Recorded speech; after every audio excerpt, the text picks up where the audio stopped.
very creepy horror incident in real-life horror stories. It was late October, the kind of night when the air felt heavy. Every sound, every distant rustle of leaves seemed too loud, too close. The kind of night where the dark felt alive. Skylar Hayes, a freelance photographer, had ventured into Elm Hollow. She was chasing inspiration, or maybe something else. The town, buried deep in the New England woods, was famous for its eerie, otherworldly quiet. Whispers about haunted places, strange disappearances, and things that didn't belong peppered every conversation.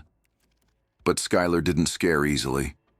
She thought those stories were just stories.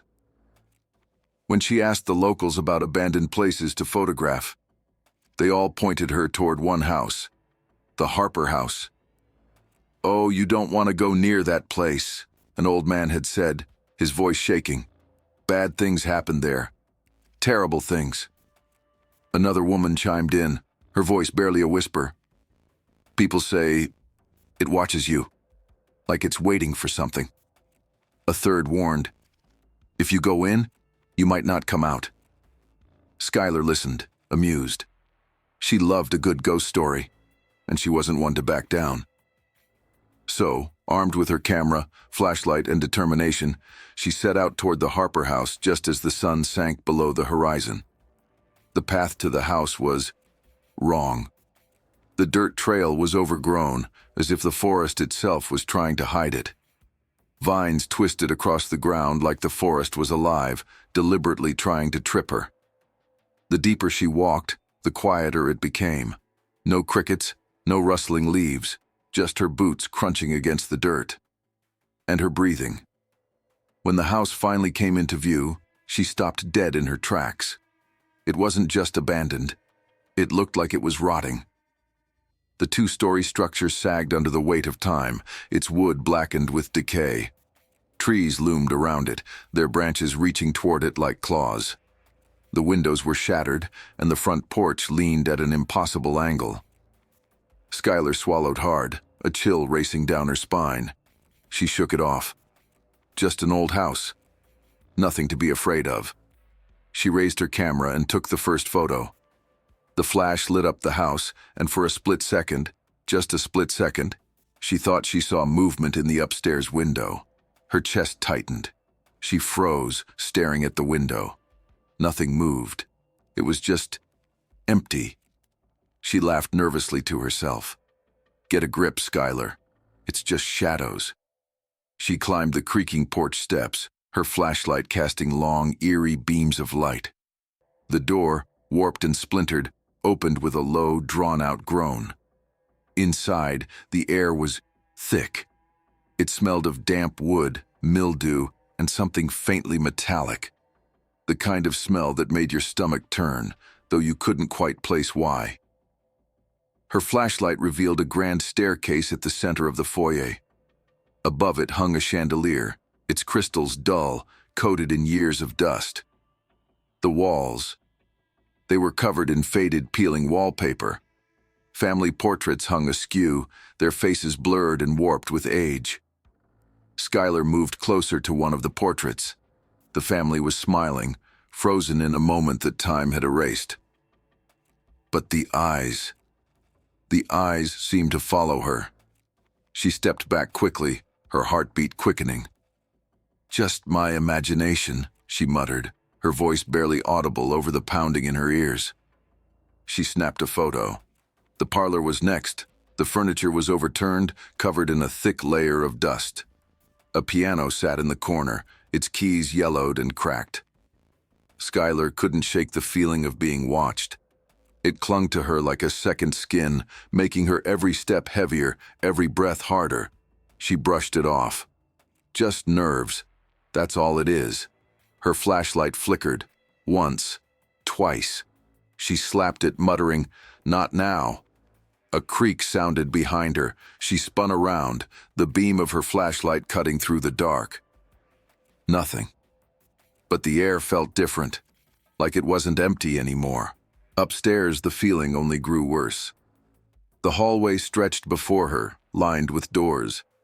Most were slightly ajar, revealing glimpses of shadowy rooms. Skylar hesitated, but curiosity got the better of her. She stepped into the first room. It was a child's bedroom. The tiny bed was unmade, the sheets stained yellow with time. On the floor lay a porcelain doll, its face cracked, one eye missing. Skylar crouched to photograph it. The flash lit up the room. And that's when she heard it. A giggle. A faint, high-pitched giggle, like a child playing hide-and-seek. Her blood ran cold. She shot to her feet, flashlight darting across the room. "Hello?" she called, her voice trembling. Silence. She backed out of the room, her hand gripping the flashlight so tightly her knuckles ached. The master bedroom was worse.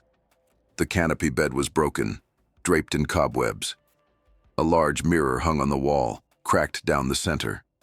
Skylar raised her camera, framing the mirror in her lens. And then, she saw it. In the reflection, behind her, stood a shadow, tall, still, watching. She spun around so fast she nearly dropped the flashlight, but the room was empty. Her stomach churned. The journal on the desk caught her eye. Its leather cover was cracked and worn, and as she opened it, the pages practically crumbled in her hands. The entries began neatly, but as she flipped through, the handwriting grew frantic, desperate. The shadows. They move when I'm not looking. This house. It wants something. Don't look in the mirror. The journal slipped from her hands, hitting the floor with a soft thud. A whisper. It started faint, almost like a breath. Then it grew louder. Whispers, plural, overlapping voices, speaking in a language she didn't understand. Her flashlight flickered again, the beam growing weaker. The air in the room shifted. It felt alive. And then she saw it. A shadow. It moved slowly, deliberately from the corner of the room. It was tall, too tall, and its limbs stretched unnaturally. It had no face, just an emptiness that seemed to devour the light. Skylar couldn't breathe. Her instincts screamed at her to run, but she couldn't move. Her legs were frozen. Desperately, she raised her camera. The flash went off. For a brief moment, the room lit up, and she saw it, inches from her face, its featureless head tilted, as if curious. And then, she woke up outside. The morning sun bathed the Harper house in golden light, making it seem almost peaceful. Skylar's body ached, her heart still racing. She didn't remember running, didn't remember leaving. Her camera lay beside her, shattered. When she reviewed the memory card later, most of the photos were blank, except for one. A single clear image of the shadow, standing in the hallway, staring directly into the lens. Skylar never went back to Elm Hollow. But sometimes, in the quiet of her apartment, she feels it. That cold, watchful presence. And she never looks into mirrors for too long, because some shadows never leave. Never. This is Unsettling Horror Incident in Real-Life Horror Story number 2. There's a difference, an undeniable, gut-wrenching difference between wanting to be alone and feeling truly isolated. When Novella moved into the quaint little cottage by Blackwood Lake, she thought she'd finally found peace. The house, tucked beneath a canopy of ancient evergreens, whispered promises of solitude. It was a perfect escape. The dock that stretched out over the glassy, dark water. A place to sit, to breathe, to let go of the chaos she'd left behind. The real estate agent had seemed eager to seal the deal. "It's a charming spot," he'd said with a practiced smile. "The previous owner loved it here. Passed away in his sleep. Natural causes." Natural causes. Novella hadn't questioned it. She'd been desperate to leave the city, to find a space where she could start over. And for the first few days, it was everything she'd hoped for. Mornings were spent sipping coffee on the dock, the mist rising off the water in delicate swirls. Evenings were quiet, the soft lapping of the lake against the shore lulling her to sleep. She'd sit by the fire, the shadows of the flickering flames dancing on the walls. But then, the silence started to feel different. At first, it was little things. The back door, always locked, would sometimes be ajar in the mornings. The old grandfather clock in the living room, a charming antique she adored, would stop at precisely 3:12 a.m. every night. Quirks, she told herself, just the peculiarities of an old house. But then came the footsteps. It was a Friday night. Novella had curled up on the couch with a steaming mug of tea, a stack of magazines at her side. Outside, the lake shimmered under the crescent moon, and all was still, quiet, peaceful, until the sound came.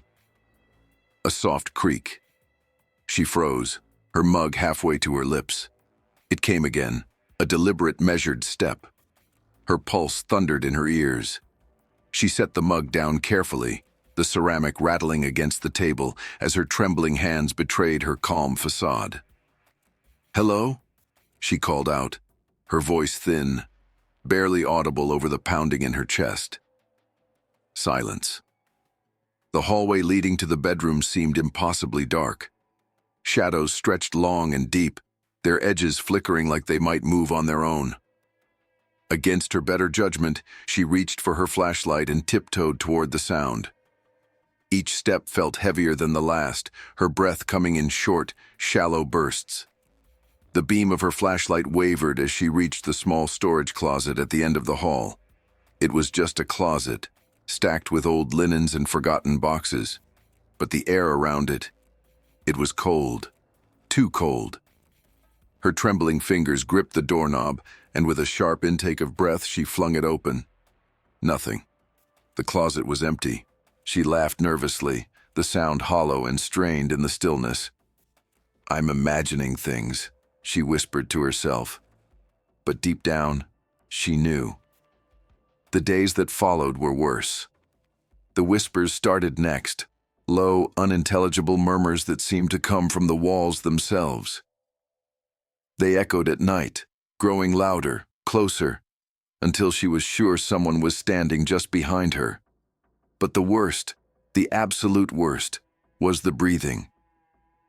It began one night as she lay in bed, desperately clinging to the illusion of normalcy. The house was silent, save for the faint hum of crickets outside her window. And then, she heard it, a slow, shallow breath. It wasn't hers. Her eyes flew open, her body stiff with fear. The sound was so close, so horribly close, that she could feel the warmth of it against her ear. She didn't sleep that night. The final straw came a week later. It was past midnight when she heard a soft dripping sound coming from the bathroom. Irritated but unafraid, she shuffled down the hall, assuming it was a leaky faucet. But when she opened the bathroom door, her stomach dropped. The bathtub, empty just hours earlier, was half filled with dark, murky water. Floating just beneath the surface was a single shoe, old, mud-caked, decayed. It wasn't hers. Her breath caught in her throat as she stepped closer, her feet dragging as though weighted by some unseen force. With trembling hands, she reached for the drain plug. The water swirled away, disappearing into the abyss below. The shoe went with it, leaving behind no trace, no explanation. She staggered back, clutching the edge of the sink for support. Her reflection stared back at her, wide-eyed and pale, as the whispers began again. Low, insistent, calling her name. Novella knew she couldn't stay. The next morning, she confided in Aaron, a barista she'd befriended in town. They sat in a quiet corner of the cafe as Novella recounted everything. The footsteps, the whispers, the shoe in the tub. Aaron's face grew pale, her hands twisting nervously in her lap. "That house," she began hesitantly. It's known around here." Novella leaned in, her pulse quickening. "Known for what?" Aaron swallowed hard. The man who lived there before you, he drowned in the lake. They found his boat drifting in the middle of the water, but his body, it was tangled in the reeds. People say he was dragged under. Dragged. The word hung in the air, heavy with implication. Novella's stomach churned. Dragged by what? No one knows, Aaron whispered. But there are stories about Blackwood Lake, stories that go back generations. They say the lake, it takes things, people, objects, like it's alive. That night, Novella packed her bags. She didn't care how it looked, fleeing in the dead of night with her belongings hastily thrown into suitcases. The house seemed to watch her as she loaded the last of her things into the car. The air felt heavier, the shadows darker. As she turned to leave, she glanced back at the lake one last time. It was eerily still, the surface reflecting the pale light of the stars. But just as she turned away, a faint ripple broke the water's surface, spreading outward in slow, deliberate waves. She didn't stop driving until the house was miles behind her. Months later, the cottage was rented out again, this time to a young couple looking for a peaceful retreat. They loved the quiet, the charm of the lake, the warmth of the little house. For a while, everything was perfect, until one night, when they heard it. The unmistakable creak of footsteps in the hallway, and out on the lake, beneath its dark surface, something stirred. This is Vay's scariest horror incident in real-life horror story number 3. It was supposed to be a peaceful escape, a brief reprieve from the relentless chaos of city life. Bryony had been desperate for solitude, craving the kind of silence that could only be found far away from the constant noise. The city's buzz, the crowded subways, the blaring horns, the endless deadlines. They were suffocating. So when her best friend, Mara, suggested a remote cabin in Hollow Ridge Forest, it seemed like the perfect solution. Nestled deep in the woods, the cabin was isolated, tucked away beneath towering pines that made the outside world seem a distant memory. For the first few hours, it was exactly what Bryony needed. They unpacked, set up their cozy little sanctuary, and brewed hot cider. The fire crackled softly, and the wind whispered through the trees. There was peace. But as the sun began to dip below the horizon, casting long, jagged shadows across the forest floor, something began to feel off. Bryony stepped outside for a breath of fresh air. The night was cold and still, but there was an unsettling silence, too quiet, as if the world itself was holding its breath. She stood there, her eyes closed, trying to soak it all in. But then she heard it. A whisper. Soft at first, almost like a trick of the wind. Bryony opened her eyes, scanning the dark, quiet forest around her. There was nothing. No one. Only the faint rustle of leaves in the wind. Probably just my imagination, she muttered to herself, shaking her head.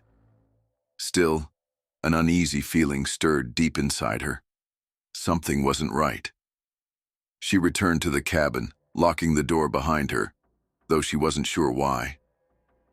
Mara was sitting in the living room, laying out pieces for a board game. She glanced up, a smile spreading across her face. "You good?" "Yeah," Bryony replied, forcing a smile. "Just thought I heard something outside." "An owl?" Mara teased, not even looking up from the game. Bryony nodded, but her heart still beat faster than it should. She forced herself to settle in, trying to shake the feeling that she was being watched. But as the evening wore on, the feeling only grew stronger. The shadows outside seemed darker, more ominous. The wind howled a little louder. The silence inside the cabin seemed to press in on her, thickening with each passing moment. She tried to sleep, but her mind kept drifting back to the whispers. A noise outside. Was it the wind again? It was something different. Something close. She opened her eyes, her pulse quickening. The whispering wasn't coming from the trees anymore. It was coming from inside the cabin. Software faint, just loud enough to hear. "Mara?" Bryony's voice trembled. No answer. She slowly sat up, staring at the dark hallway outside her room. The air felt colder now, the temperature dropping so fast she could see her breath hanging in the air. "Mara." Bryony's voice was louder this time, desperate. She stood, heart pounding in her chest, and crept down the hallway, her feet barely making a sound against the wooden floor. When she reached Mara's room, the door was slightly ajar. Bryony pushed it open, expecting to find her friend asleep, but Mara wasn't there. She froze. "Mara?" Her voice was barely a whisper. Nothing. Just then, the whispering returned. This time, it was louder, more insistent. The sound of voices, strange, incomprehensible words, coming from the living room. Bryony's heart raced as she tiptoed toward the source of the sound. The door to the living room creaked as she pushed it open, and there it was, the mirror. She had never seen it before. The ornate frame, twisted and strange, almost alive. The glass was foggy, as if something were pressing against it from the other side. And then it happened. In the reflection, there was a figure standing behind her, tall, thin, shrouded in shadows. No face, just darkness. Her breath caught in her throat. She spun around, heart slamming against her ribs, but the room was empty. There was nothing there. Nothing but the faint, low murmur of whispers swirling around her, drowning out everything else. She stumbled back, her legs weak. The mirror seemed to pulse, the fog on its surface thickening. "Leave now!" The words appeared, scratched across the glass like they were etched by an unseen hand. Bryony's throat closed up. She couldn't breathe. Without thinking, she bolted from the room, her legs moving faster than she thought possible. She slammed into Mara's room, shaking her awake. "Mara, we need to go. Now!" Mara's eyes fluttered open, confusion flickering across her face. "What's going on? What happened?" "There's something wrong here," Bryony gasped, pulling at her friend's arm. "Something's in this cabin. I can feel it. We need to leave. Now." Mara stared at her, alarm now flashing in her eyes. Okay. Let me just grab my stuff." Bryony could hardly wait. The whispers were getting louder, growing all around them. The air was thick with cold. The lights flickered, casting shadows that twisted in impossible directions. Then, the door slammed shut. Bryony's breath caught in her throat.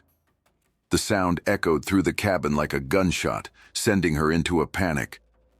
"Get out!" she screamed, trying to wrench the door open. It wouldn't budge. "Mara, help me!" Bryony shouted, her voice rising with terror. Together they shoved the door, but it was no use. They were trapped. Suddenly the floor creaked, a sound so loud it shook the walls. And then, footsteps. Heavy, slow steps, coming from behind them. Bryony's blood ran cold. She turned around, the air in her lungs freezing.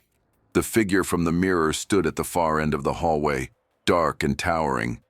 It was watching them, moving closer. "No!" Bryony screamed. "We have to go!" They ran, out of the cabin, into the woods. The trees seemed to close in on them, their branches twisting like skeletal fingers reaching for the sky. The shadows pressed in on all sides. And then, the figure was there again. Not behind them anymore. In front of them. Bryony's heart pounded against her chest as she grabbed Mara's hand. "Don't look back," she whispered, barely able to catch her breath. They didn't stop running until they reached the car. Bryony fumbled with the keys, the cold making her fingers numb. But when they finally got inside, the whispers didn't fade. They were still there, swirling around them, louder, closer. As they sped away, Bryony glanced in the rearview mirror. Her breath caught. The figure, the one from the cabin. It was standing at the edge of the forest, staring at her with its faceless gaze. She slammed her foot on the gas, speeding down the road. But the whispers, they didn't stop. They would never stop. Weeks passed, but the fear never left. Bryony couldn't shake the feeling that she was being followed, that something was watching her, always lurking just behind her. She couldn't look in mirrors anymore. She couldn't stand the dark. Every creak, every groan of her apartment felt like it was the figure coming closer. One morning, a package arrived. No return address. Inside was a photo of the cabin, taken from the edge of the woods. Bryony's hands trembled as she looked at it. In the window of the cabin, she could make out the figure standing just behind the curtains. Her breath hitched. The whispers began again, filling her ears like they never had before. The figure was still there, watching, waiting, and no matter how far she ran, Bryony knew she could never escape it.